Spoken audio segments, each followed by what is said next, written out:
video where you once again join us in the beautiful landscape of Scotland. And for today's adventure, it's a special adventure. I'm actually in AKR, he's featuring in today's video, folks, and we're actually in his old Land Rover right here, and we're in the Kingdom of Fife. Check it out, folks. We've come over the River Tay into the Kingdom of Fife, and we're heading to a cool piece of Cold War history. And we're actually heading to an R3 rotor radar nuclear bunker, which is located in the lands of Fife here. And it's cool to come here because a few weeks ago in the videos I documented a secret R1 rotor radar bunker, which was a similar setup to this, heading under the lands of Scotland, except this one's a lot bigger. This was an R3 rotor radar, so it's actually a 3-storey bunker complex below the ground, 100 foot under the ground. So yeah, let's get into action, folks. The Kingdom of Fife in Scotland's secret bunker. Let's get into action.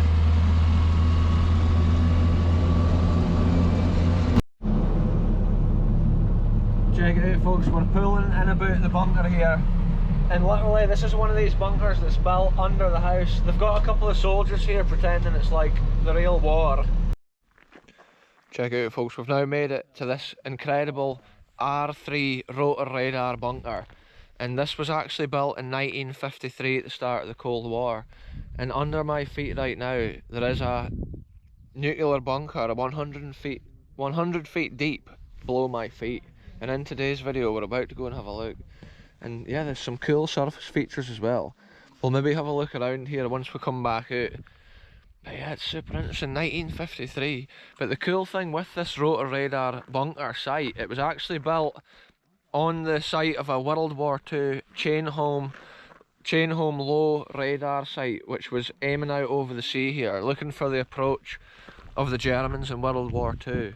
And then into the Cold War, these sites were used to pick up the Russians entering our airspace, and then it would control the British defences against that incursion.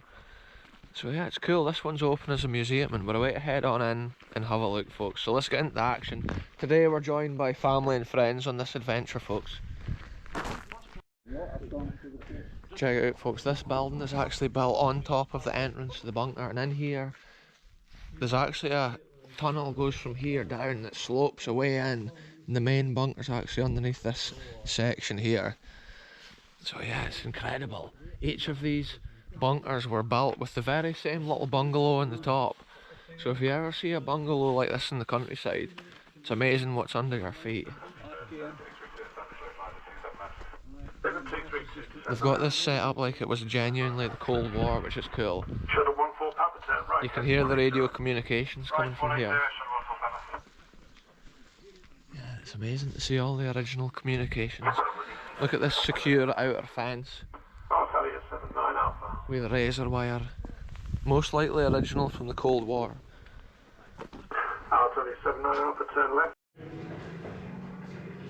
Look at this, folks, this is the entrance in from the bungalow up here into this tunnel. And just check it out. This is the great long tunnel. The last one of these rotor bunkers that I went to, I couldn't actually record below the ground because it was a private residence, and the gentleman gave us a tour out of the kindness of his heart. Whereas today, this museum, we're about to have a look. And look, this is 150 yards long, and it's encased in 18 inches of solid concrete, folks. Let's head on down to the bunker. Look how long this tunnel is. Original main communication wires and stuff down here at this end. Last time I came here on a video, there is videos on my channel at this bunker. I didn't even speak on my videos back in the day. It used to just make me like walking about, and I used to put music and stuff on. So it's cool to come back now with AKR and family and visit it from a new perspective. Look at this Cold War history from a new angle and see what was done at a certain time. And this is proper long, this tunnel.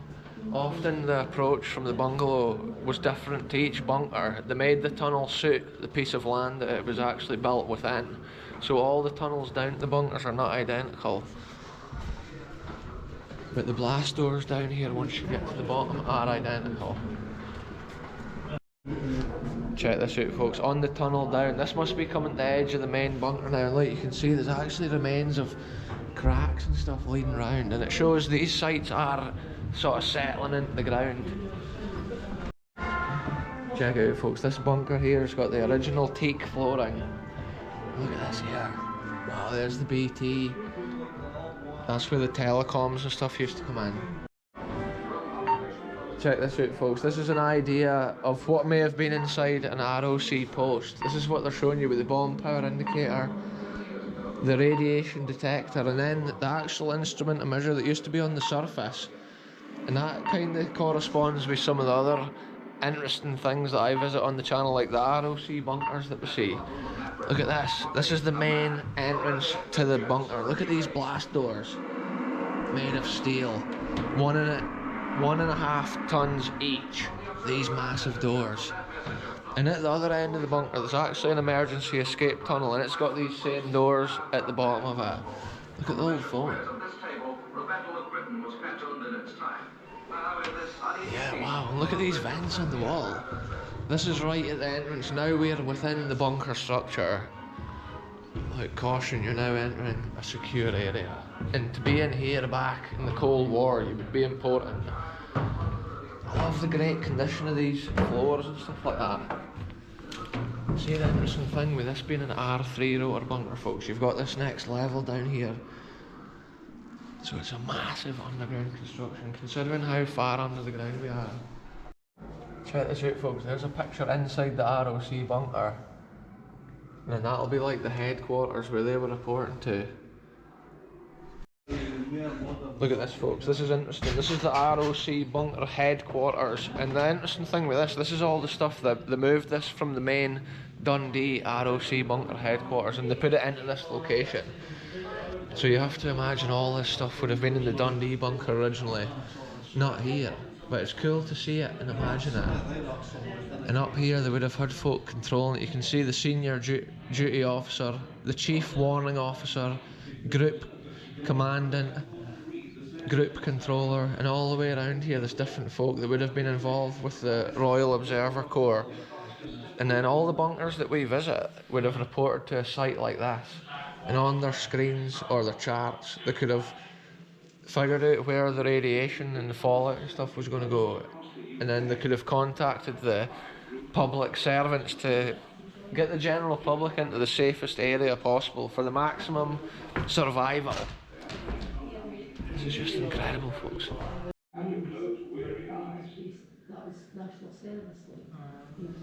This is a cool thing to see, folks. There would have been a similar control room within this bunker for the control of the radar systems at this bunker, and often they had a thing called an udder, which was a really futuristic piece of technology, and it was in a lower level and it used to shine up onto like a table and it gave them a display of a map like this. And that was in some of these bunkers, the udder. It was a rare thing, latest of technologies in the Cold War. Each of these stories has got the big cranes here for lifting the heavy equipment up and down from the levels when they were probably building this place. Check that out, folks, the medical room. There's all sorts of devices there for curing patients, maybe folk with ailments and illnesses when they're down here. Check it out, folks, this is what a dormitory would have looked like down in these bunkers at the time. Wow, this is interesting. It's quite cool. They've got these like adverts and stuff playing. I'm just hoping I don't get a copyright strike for any audio. Look at these big vents. Sometimes I love looking at the construction of these buildings. It's cool because it's got these old like 50s radios, and that would have been the latest of technology in an era like this. Even the Hoover. Wow, look at the vents, the size of them. And on each side you can see the vents. The systems with the air conditioning, the ventilation was some of the craziest systems within these buildings. Massive systems with big fans, big motors.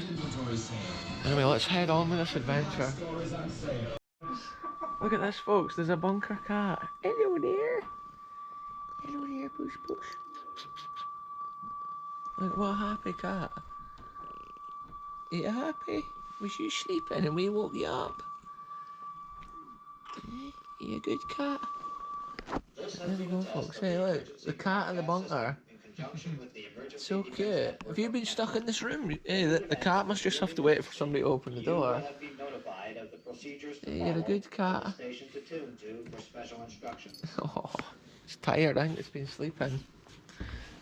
We'll leave it be, folks. It's a Cold War cat. It's been here since the Cold War, waiting on somebody to open the door.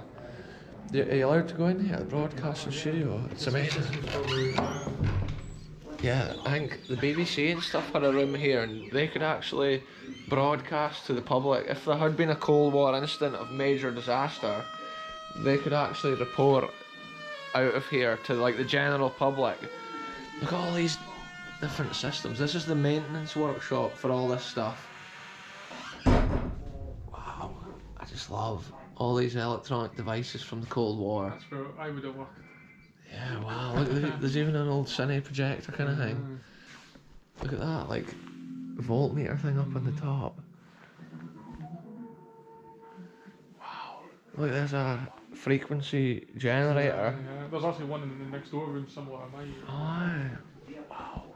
Now look at this must be vents for controlling the flow of air to each room, maybe depending on how much like heat is being generated from these old electrical systems.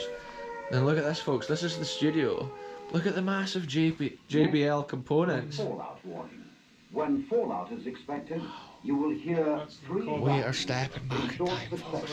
They will be sounded by means of maroons. Yeah, this is an automatic recording that would have played had there been an incident. Or you may hear three gongs, like this. Just imagine this. Or three whistles, like this. Wow, getting to hear that, folks, it brings you to that time of the Cold War. Is expected. Just imagine how it would have been sitting in here at that dark time in the land. Anyway, let's head on with this, folks. By nuclear weapons, these are Look at that, folks, Cold War light switches. Check this out, folks. Next to that little studio, there's actually this little thing, which has got a mic and stuff as well, so I'm not sure if they would have been able to broadcast as well. It says after decommissioning the bunker in 1993, the radio masts were taken down by the Scottish office, but there was massive radio masts here as well. Now look at the old keyboard. That is some old computer right there. A Cipher S.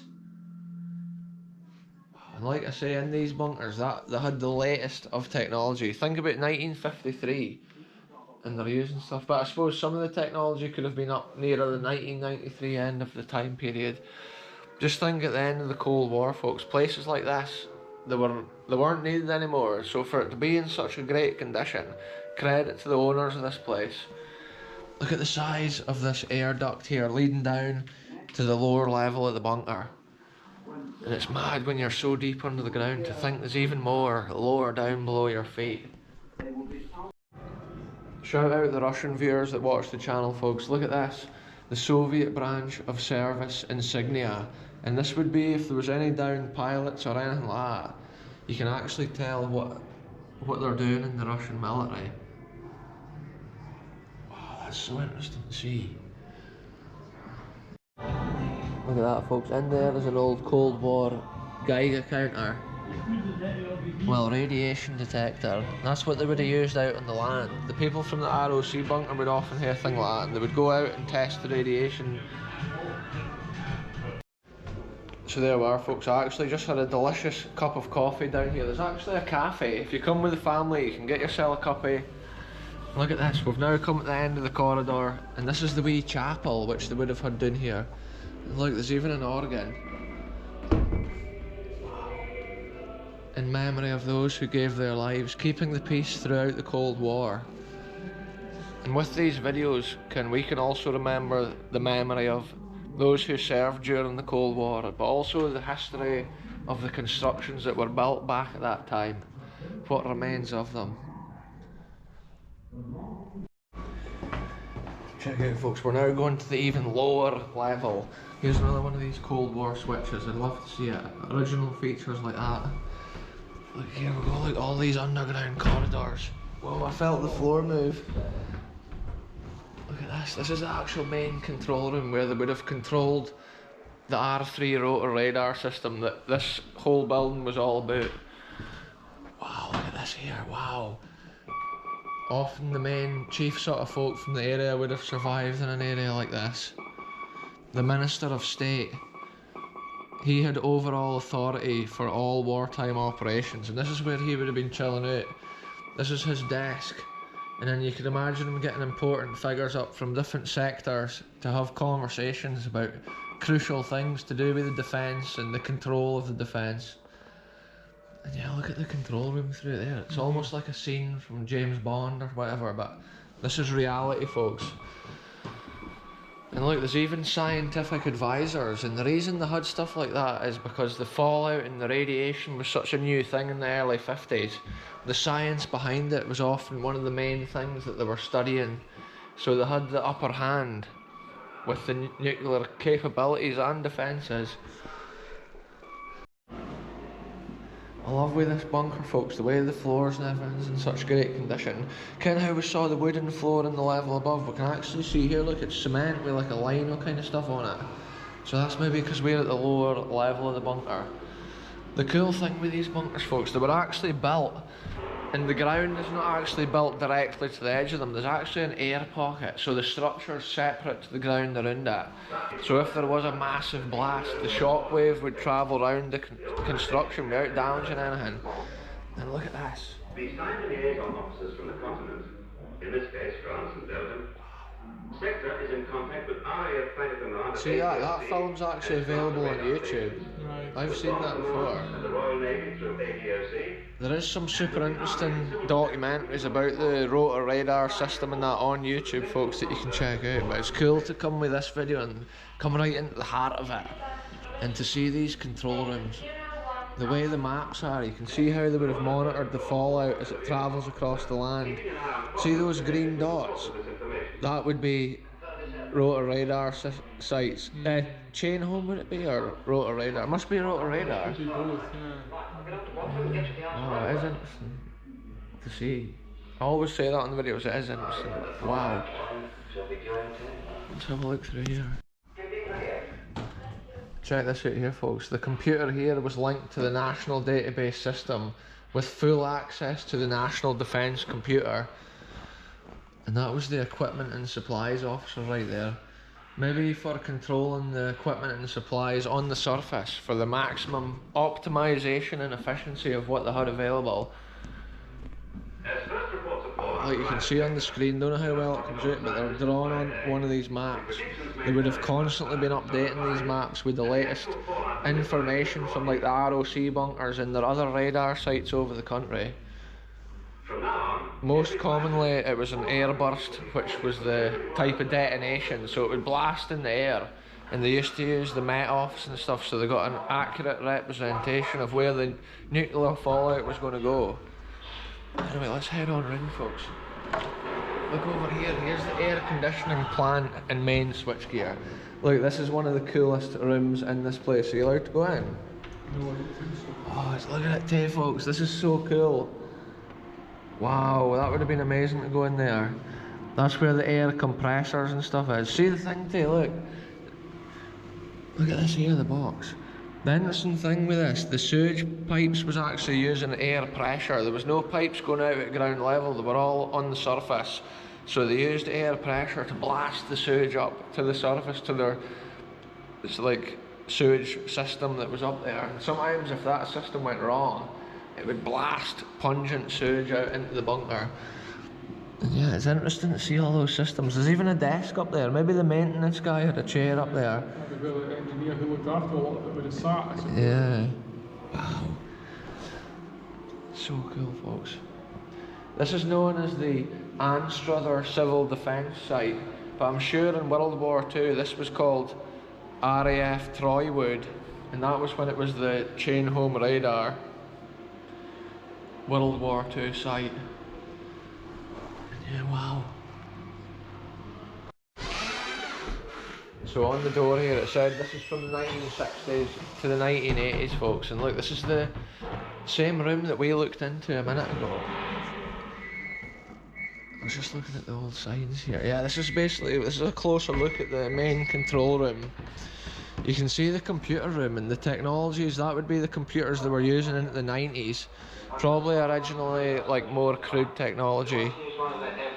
Look at that, the radio. It's the receiver that was probably linked with like Dundee 28, it says on there. It must be a telecoms, like a phone speaker.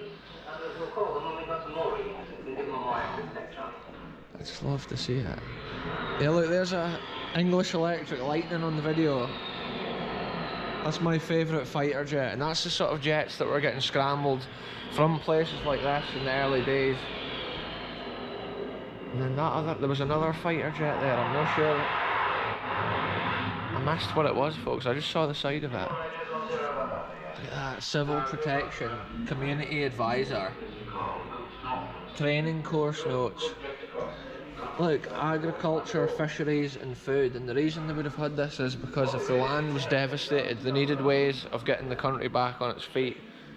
So the folk like that would have been in charge of the food and maybe seeds or getting the fishing back on the go. Department of Health. Basically everything in civilization, you've got to imagine they had a department for it in here. So the whole of the human civilization could continue in the event of such a drastic Cold War event.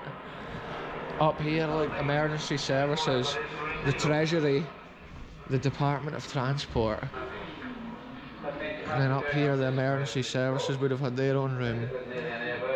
Probably the fire brigade, police, and then the ambulance service.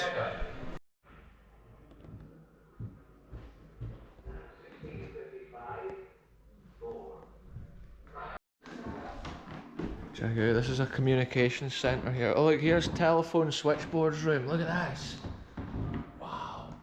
This room could connect 2,800 external lines to 500 internal extensions, and it was manned 24 hours a day. And when I was in this other Cold War bunker recently, they had actually a more modern one of these. These look like the 1950s ones. In the 1970s they were made out of brown plastic. But they still had a similar dialing thing on the end of them.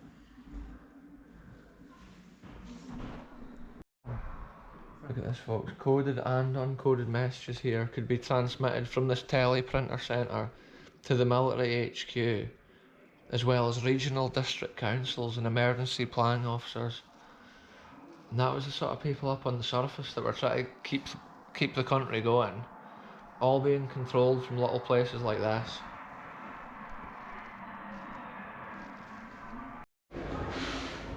Check it out, folks, here's some of the instruments of Armageddon.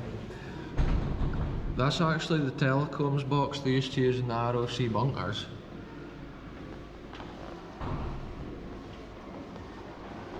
Wow, that's so interesting to see, folks. Look at these little devices of measure here.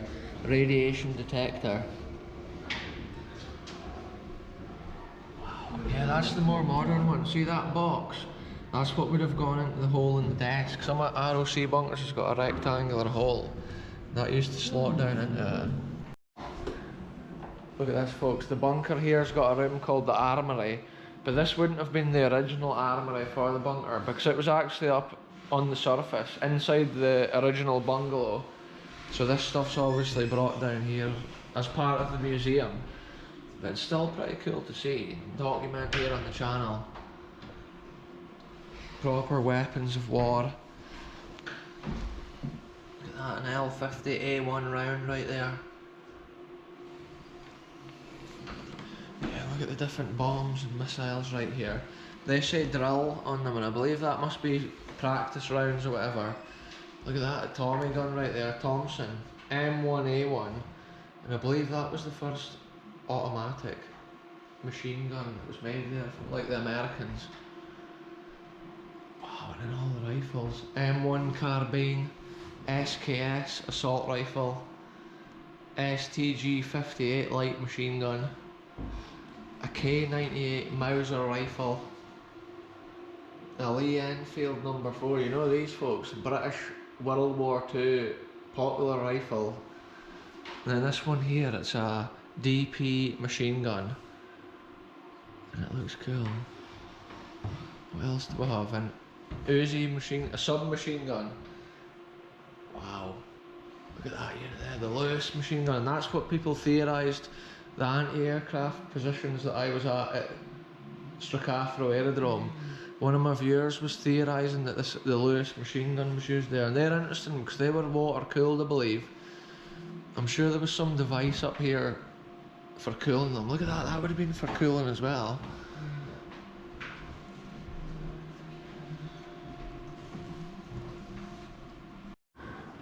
Look at this, folks, this is the 1960s civil defence sector here. So this was the HQ staffed by the civil defence, and then yeah, this was the Fife Group control centre, and you can see they've got other items here, probably for relaying messages up and down to the surface. Wow, often I'm just blown away when I'm seeing so much. I'm reading the signs with one eye and I'm looking at the history with the other, folks. It's a madness. And just look at this device here, it's so cool. It's some sort of radio. Look at this, folks, that's the uniform there of the civil defence. You can see it with the yellow armband. What does it say up there on the sleeves? Emergency service. Wow. And then there's a sign here, emergency sanitation. It shows you how to dig yourself a toilet, depending on how long you're going to be there using that.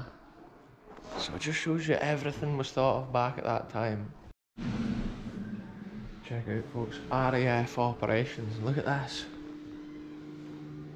These radar screens are from RAF Buchan.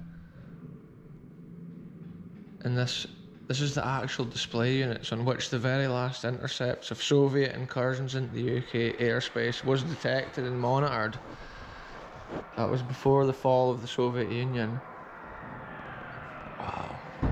There's an amazing picture on the wall there with English Electric Lightning intercepting a Big Bear Tu Tupolev, which still actually comes into our airspace to this day. The Russians are still flying those outdated massive bombers, and they actually stole that technology from an American bomber.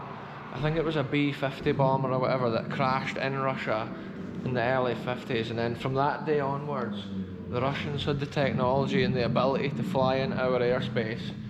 That was when bunkers like this were created. And just look at it here, this is the control panel here, well, where they would, when they got the information of the position of the incoming planes and our defensive planes, they would move the wee things around here. Look, Anstruther, and that's marked on that map. So that would have been each of the rotor radar. Buchan, Crosslaw.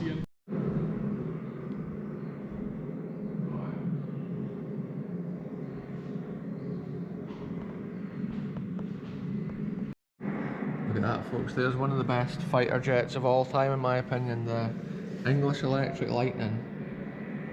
That picture's taken in 1965 on the RAF Lookers runway, and look, there's an old Davy Brown Cropmaster tractor there in front of it. I don't know how well that comes out. Look at that, the whole line up there on the picture of English Electric Lightnings. And look, that's similar to the plane we saw at the Montrose Museum. Check it out, folks, the RAF had their own communications and telephone exchange in here. And this is their little office at the corner. Wow, all these maps. Shows you like Norway and up to the north of Scotland, and that's the area where the Russians come in. When they invade our airspace, it's quite often over the North Sea, up towards Norway, into those incredible lands. Wow, so cool to see, folks. I just love the history.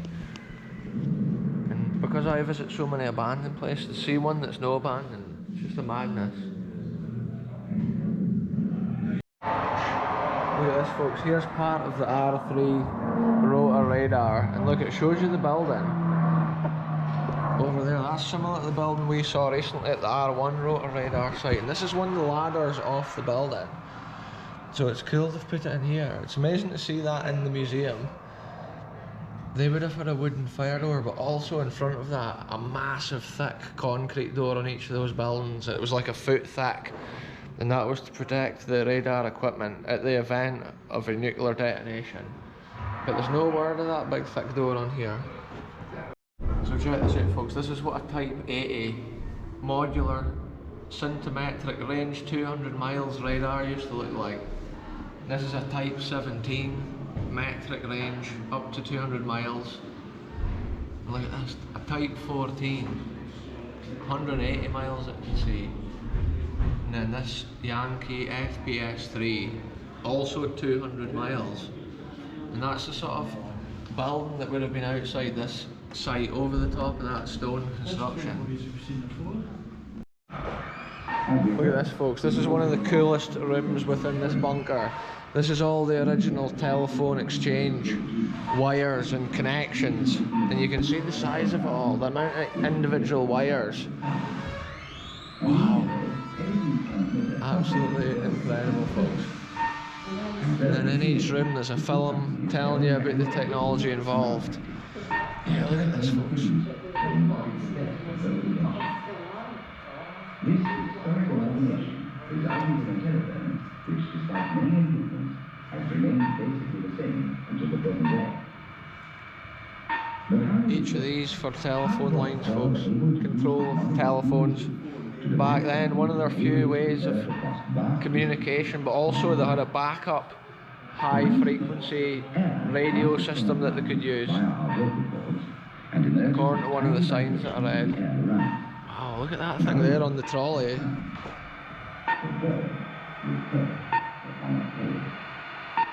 That must have been a system for calibrating or setting it up.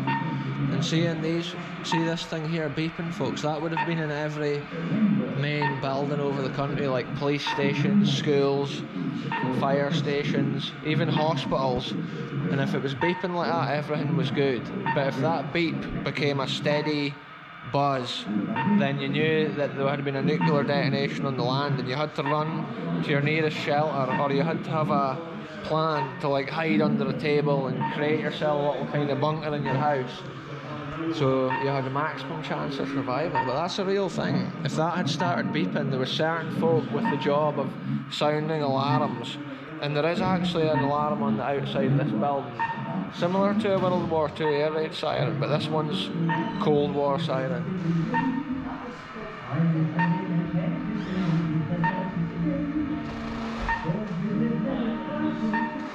Before their invention, messages were only sent by an early form of gesture. And remember, the messages were relatively slow because of the time it takes to draft their hand to deliver. Look at this, folks. Here's a close-up look at one of these telephone exchange machines. Wow. It's mad to think that they would pull these cables out and then connect them with whatever line they were in. And then this is obviously the dialing thing here for communicating, ringing the number. Check this out here, folks. This is actually a machine gun, water-cooled machine gun here, invented in World War I and still used to this day in modern battlefields like Ukraine and stuff. You still see them wheeling these things around. So they're still a really well developed gun. I believe they were actually built by the Germans in World War I. Just check it out, this is a fine example of one right here. Incredible scenes. So we've come right along to the other end of that corridor now, folks. We're heading back up. Look, here's the bunker cat. Once again, kicking about up in the corridor. So there we are, folks, a massive R3 rotor radar bunker, and today we've documented some of the cool little bits and pieces as we've walked around. When we go back out here, we'll have a look at some of the cool buildings, and there is a big missile and stuff outside as well. So we'll take a look at that and see what more history of the Cold War remains. Look at the thickness of these doors, folks. Check it out, that massive chunk of steel right there. That's the side of that plate. And you can see all these latches and stuff. Look at that, there's so many latches. 6 latches and then that big lever. On the measured squares of this table, the Battle of Britain was patterned in its... Here we are, folks. Look, it says here, from this point, the entire bunker is encased with 10 foot of solid concrete, reinforced with tungsten bars. 3 meters of solid concrete, folks. That's what seals that bunker from the outside. And like I said earlier in the video, there's actually an air gap around the bunker between the earth and that 10-metre wall. So if there was an explosion, the shockwave would travel around and not damage this incredible internal building. Look, there's room allocations here, maybe for different operations. This board indicates to the fire authorities which rooms are occupied. And look at this, what an excellent view of this incredible Cold War piece of history, folks. And it's so cool I can bring places like this to you on the channel. Not just the abandoned history of Scotland, but often we places like this, the history which is being saved. And with videos like this, we can remember everything that went on at that Cold War period. And yeah, I just love the vibe with a place like this. The long corridor, it's almost eerie and spooky, and it's quite a slope. Maybe on the camera the slope doesn't really come out too well, but yeah, you can really tell you're walking up and down a slope here. Wow, the last one I went in was so much darker. It must be quite expensive to keep a place like this lit up and maintained, and it must be difficult as well to keep it dry. There's so much dampness in Scotland, especially under the ground.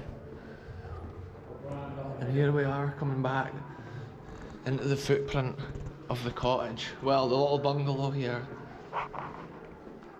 Yeah, they've got these speakers playing like just a slight audio noise. And that's to give you an idea of the bunker being full and thriving and the hustle and bustle of the original bunker occupants. Here to do their job, protecting the country. And yes, look, we've made it, wow. I'm going to have a look in the gift shop, folks, and I'll update you with whatever I buy. And we'll have a look outside.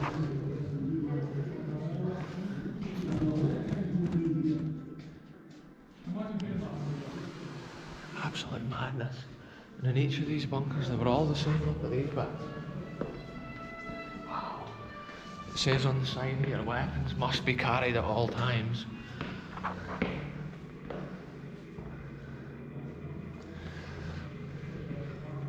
Look at this, folks. The cat is called Cleo. And we did meet her. That's so cool that we were able to meet the cat.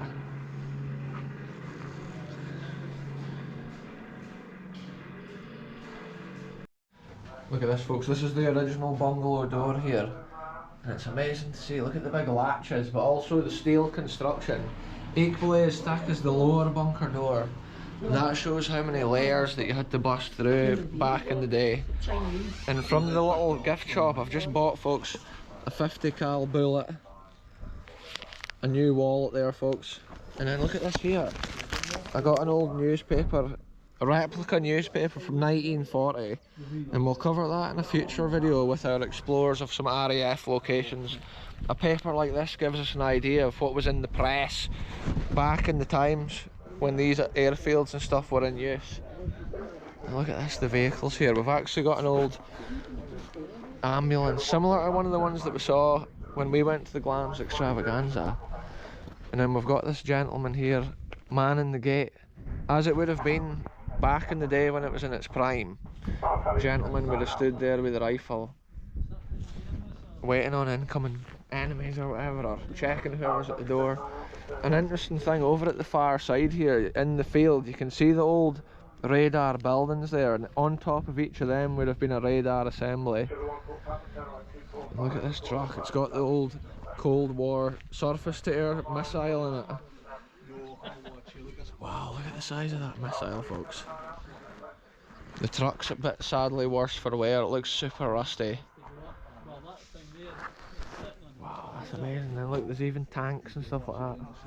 There's another super interesting big building there though, I'm not sure if that was like a surface generator. In our army. Check it out, folks, the tank there, and then the heavily armoured vehicle. And then look, you can see the storage tanks on the surface, which I think was for the water pumping and filtration. And then on the top of that building is actually the old air raid siren, original Cold War air raid siren, or attack siren. Check out, folks, those buildings there are still painted with the original camouflage. Even these outer cement constructions where the radar had been, they would have also been painted with the camo. And that's something that you didn't think about when you see these old constructions, even from World War II with the grey cement. Originally they did have a camo pattern to make them harder to spot from like invading aircraft or whatever.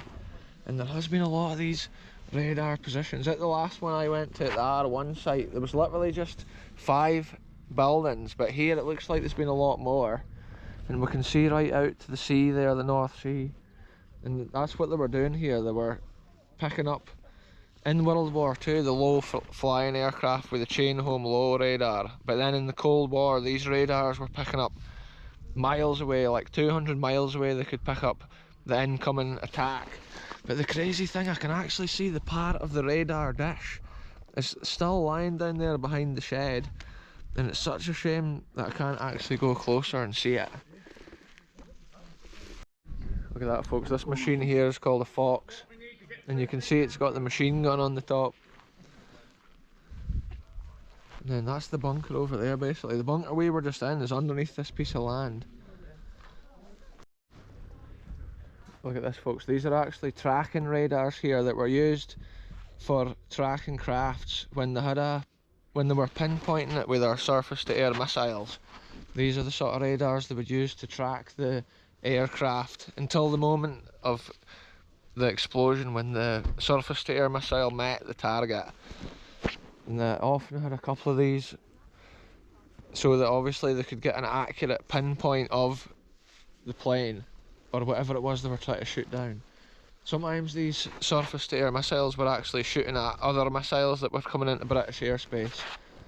And to consider, this is all technology, it would have been so advanced for its era. But now obviously it's obsolete. Sitting out here in the rain, these systems no longer needed. With modern technology moving so fast, especially in warfare. So I'm not sure if this is maintenance sheds or whatever, but I was just walking a wee bit further so I could actually see the old escape. The old emergency escape is actually at this far end where those vents are. But it looks like they've got like a wee bit cordoned off with somebody with like caravans and stuff. But there's actually a metal door on the side of there, and there's a ladder takes you down. And that was to the far end of the corridor that we actually went to.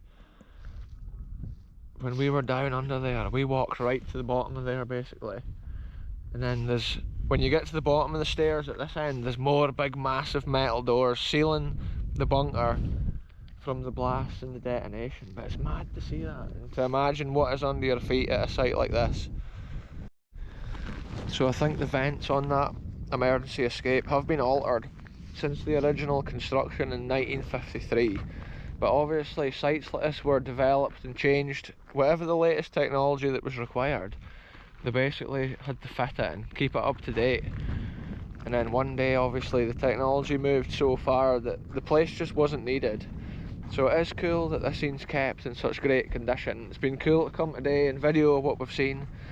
But yeah, I think I'll end this one here, folks. I think we've seen just about all this place has got to offer. So I'll end this one here. Goodbye from me, goodbye from AKR and the rest of the family and friends joining us today. And we'll be back soon with the next adventure, wherever we end up going.